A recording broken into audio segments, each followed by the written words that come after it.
வணக்கத்துடன் pepper and salt news என்கின்ற இந்த வலையொலியில் உங்களை சந்திப்பதில் நான் மகிழ்ச்சி அடைகின்றேன்.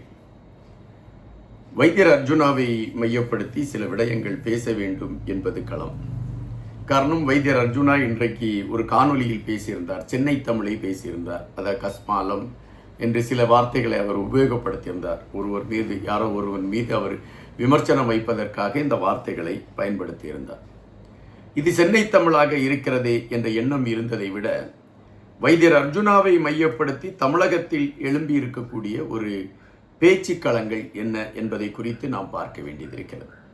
எனவேதான் இந்த காணொலியில் முதலிலே குறிப்பிட்டிருந்தேன், இது வைத்தியர் அர்ஜுனாவை மையப்படுத்திய சில விடயங்களை குறித்து நாம் பேச வேண்டும் என்கின்ற நிலைப்பாட்டில் எடுத்து வைக்கிறேன் என்பதுதான். உங்களிடம் ஒரு வேண்டுகோள், எங்களுடைய வலையொலிக்கு நீங்கள் பெரிதாக ஆதரவு கொடுத்து கொண்டிருக்கின்றீர்கள். முடிந்த அளவு இப்பொழுது எந்த வலையொலிகளும் ஒரு பெரிய வளர்ச்சியை நோக்கி செல்லவில்லை என்பது தெரியும். தமிழகத்தை பொறுத்தமட்டில் அரசியல் களங்களை மையப்படுத்திய களங்கள் தான் வேகம் கட்டிக்கொண்டு இருக்கின்றன.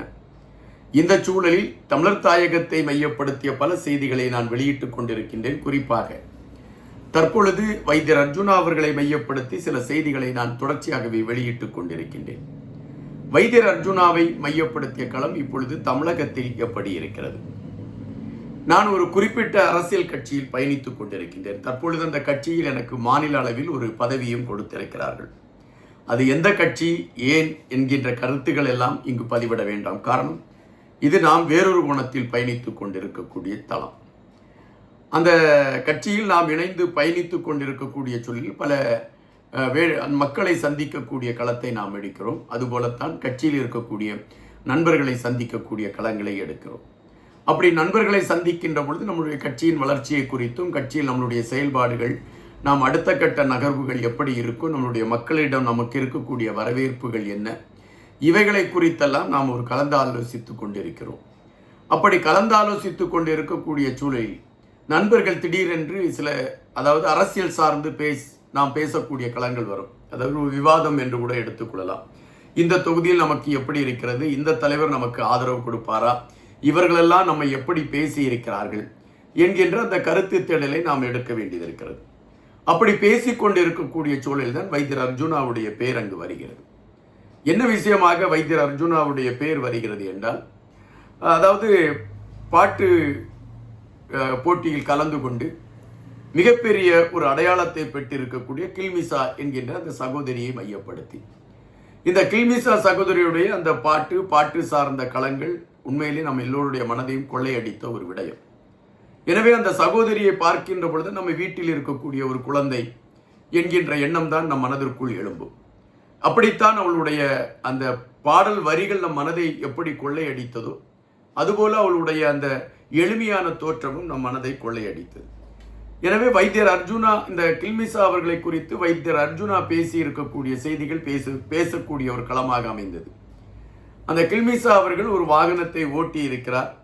அவருக்கு அந்த வாகனம் ஓட்டுவதற்கான உரிமம் இருக்கிறதா, எப்படி இந்த வாகனத்தை அவரிடம் யாரோ ஒருவர் கொடுத்து விட்டார் என்ற செய்திகளை வெளியிட்டு ஒரு வலையொலியை சார்ந்தவர்கள் அதை ஒரு பெரிய பிரச்சனையாக உருவாக்கி இருந்தார்கள்.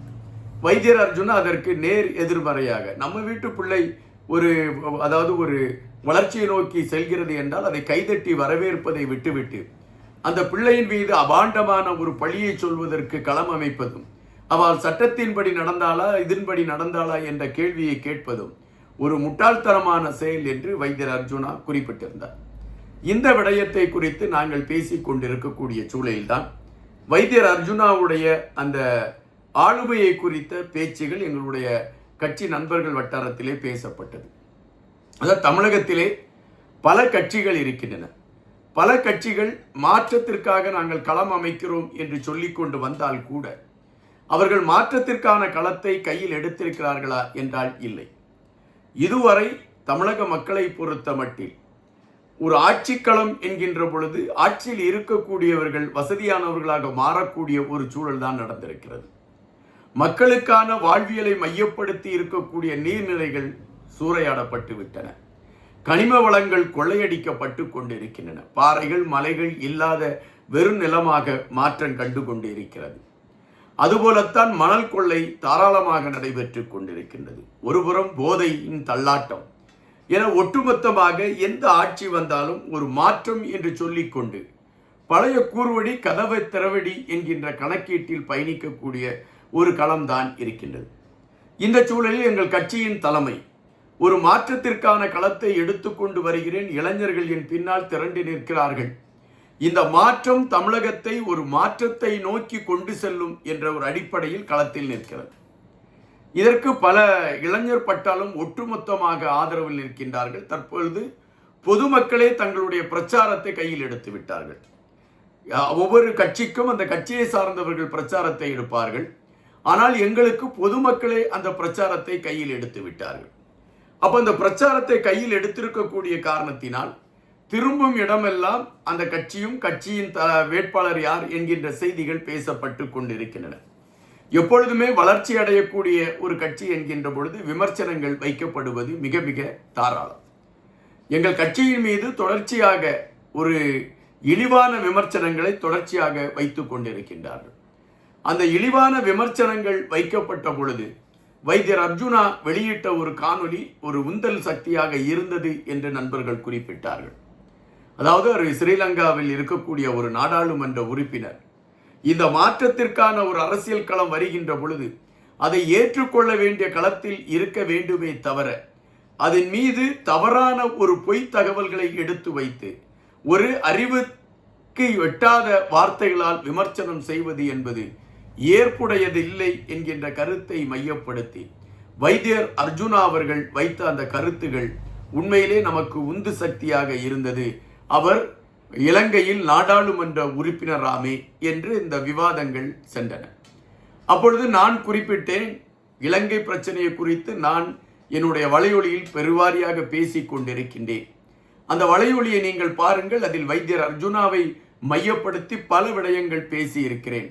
சுமார் 1.5 வருடங்களாக அவர் சார்ந்த தகவல்களை எடுத்து வைக்கிறேன் என்று சொன்ன பொழுது எங்களுடைய நண்பர்கள் உடனடியாக விரைவாக ஒவ்வொருவரும் அந்த கைபேசியை எடுத்து வைத்தியர் அர்ஜுனா அவர்களை மையப்படுத்தி நாம் வெளியிட்டிருக்கக்கூடிய காணொளிகளை அவர்கள் பார்த்துவிட்டு உடனடியாக கேட்டார்கள், உங்களுக்கும் வைத்தியர் அர்ஜுனாவிற்கும் ஒரு உரையாடல் அல்லது நெருக்கமான தொடர்புகள் இருக்கிறதா என்ற கேள்வியை கேட்டார்கள். நான் சொன்னேன், இல்லை, அவர் அங்கு மாற்றத்திற்கான ஒரு களத்தை நோக்கி அவர் நகர்ந்து கொண்டிருந்தார். அவருக்கு ஆதரவான களத்தை கொடுக்க வேண்டும் என்கின்ற நிலைப்பாட்டில் அதற்கான ஒரு கருத்தியலை நான் எடுத்து வைத்து கொண்டிருந்தேன்.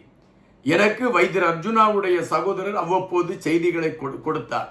அவரோடு நான் பேசக்கூடிய களங்கள் இருந்தன. சமீப காலமாக அவருடைய தொலைபேசியில் இருந்து எனக்கு எந்த அழைப்பும் வருவதில்லை.